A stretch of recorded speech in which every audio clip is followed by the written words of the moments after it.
E aí, gente, tudo bem? Eu sou a professora Thaís Nunes de História, Filosofia e Sociologia e a gente vai dar continuidade àquela aulinha de pré-história sobre o Neolítico hoje, beleza? Mas antes, dá uma olhadinha lá no meu Instagram, @ThaísNRPérez, que tem um conteúdo muito massa. E eu estou aqui e agradeço o convite ao pessoal do Acelere no Enem, porque me fez muito feliz e eu estou muito feliz em participar desse projeto maravilhoso, tá? Vamos embora agora começar com o Neolítico. A aula passada eu terminei falando sobre a Revolução Neolítica.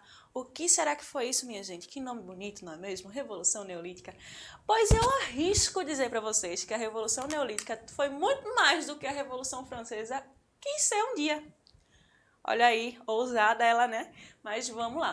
O Neolítico, gente, só explicando para vocês, é o período novo, certo? É a nova pedra, é a pedra polida. Lembra que eu mostrei para vocês na última aula que a pedra do Paleolítico era toda cheia de coisinha, não era, vamos dizer assim, uniformizada?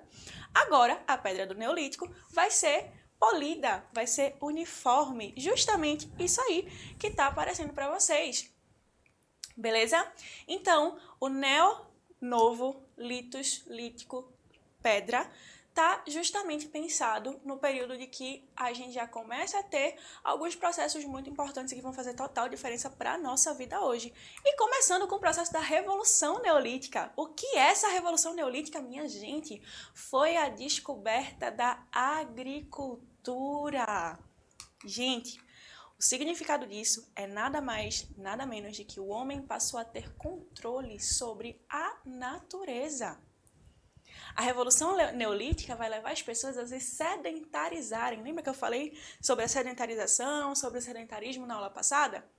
Exatamente, a Revolução Neolítica vai fazer com que as pessoas saiam do nomadismo e comecem a se assentar, a construir cidades, a construir, enfim, vilas, governos, impérios, aqueles impérios até que a gente estuda lá na antiguidade, o Império Egípcio, a Mesopotâmia, os assírios, os babilônicos, todos eles começam a se assentar a partir da descoberta e do controle da agricultura. Tá vendo por que é importante? Inclusive, vale a pena fazer esse link porque hoje em dia mais de 60% do PIB brasileiro é pautado na agricultura. Olha aí como ela é antiga e como ela faz diferença na nossa vida hoje em dia, né? Então, assim, quando a gente começa falando do Neolítico, a gente começa falando de cara, pá, descoberta da agricultura, certo? Mas o que a agricultura leva a acontecer? As pessoas a se sedentarizarem e os animais a se domesticarem também. Então, minha gente, quando os animais veem que tem uma certa constância alimentícia em um lugar, eles tendem a ficar nesse lugar. Isso aconteceu com os seres humanos, isso aconteceu com outros animais também, por exemplo, o cachorro. O primeiro que a gente conseguiu domesticar, vamos dizer assim, foi o cachorro. Por isso que ele é o melhor amigo do homem. Você já parou para se perguntar isso? Não sei. Tá aí a informação. Então, assim, a partir do processo da Revolução Neolítica, a partir do processo da agricultura e do desenvolvimento da agricultura, a gente tem os primeiros assentamentos. E a gente tem a sedentarização. Então, as pessoas que eram nômades, que não tinham raízes, começam a se enraizar em alguns lugares, começam a formar vilas, começam a formar cidades. Essas vilas aos poucos vão aumentando, essas famílias vão um pouco aumentando, se juntando, e essas vilas se tornam cidades, e daqui a pouco se tornam impérios. Olha que interessante. Mas, Thaís, para ter agricultura e para ter comida, a galera tem que trabalhar. E como era o trabalho nessa época? O trabalho era um trabalho colaborativo. Então, por exemplo, nessa época, a gente tinha todo mundo ajudando todo mundo. É nessa época que a gente vai ter o famoso comunismo primitivo. Mas sem polemizar muito, a gente não está falando da teoria marxista. Esse é o primeiro passo onde as pessoas vão começar a produzir alguma coisa.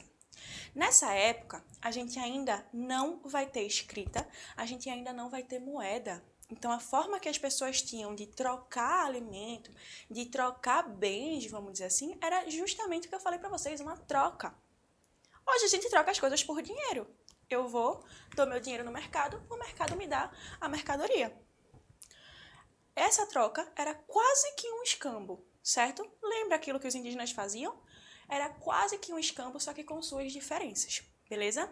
Então, nesse momento, a gente tem o trabalho colaborativo, o comunismo primitivo. Inclusive, quando Marx vai estudar as sociedades através do tempo, através da história, ele vai, para montar o comunismo que a gente tem na teoria marxista, ele vai se basear nesse comunismo primitivo. Mas, por favor, gente, não confundam, não é porque tem comunismo no nome que vai ser marxista, tá? E, além disso, a gente também vai começar a ver e a entender o que é que leva a acontecer, o que é que essa revolução neolítica vai representar. Primeiro, o aumento do domínio do humano, do homem sobre a natureza. E é a partir daí que a gente começa a ter uma população muito maior do que a de outros animais. É a partir daí. Por quê? Porque a gente começa a controlar melhor como a gente vai se alimentar, como a gente vai trabalhar, como a gente vai se movimentar. Então, a nossa visão, no caso, o nosso fator reprodutivo vai ser muito maior. Segunda coisa, o homem passa a produzir o seu alimento. Então, ele passa, vamos dizer assim, de uma forma majoritária, de coletor, que ele era no Paleolítico, a produtor. Beleza? E por último, ele começa a se assentar nas comunidades. Essas comunidades se tornam em cidades.